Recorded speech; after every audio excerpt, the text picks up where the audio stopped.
Now, he's concerned for the people who still live there. 64 and disabled Chris Surratt wants an apartment where he can retire in peace with his dog Ginger and his cat Max. He says this new apartment is much different than his experience at Summit Towers. It's probably the worst part of my life.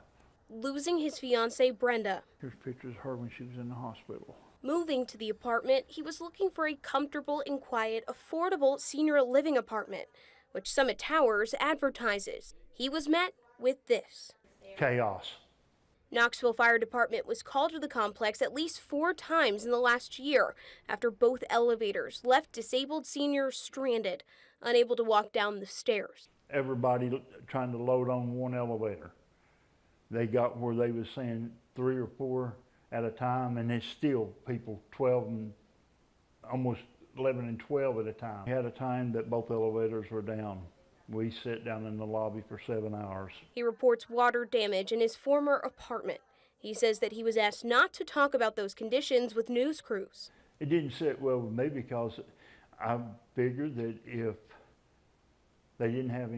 people don't have anything to hide, they don't care if you talk about it. His church helping him afford this new apartment. He couldn't even bring his belongings. Movers said his stuff was covered in bed bugs. People from the church brought me a bed. Said, why do you want to move to Golden Age? I said, I want to move there to die. And what I meant by that was I wanted to die in peace and quiet. He's grateful, but thinks about his friends still living there. In Knoxville, Abby Casoris, WVLT News. Well, that management company for Summit Towers tells us one of the elevators is working, one of them down still. Several residents sharing that they're being told not to talk to news crews. Management says, no, that's not true.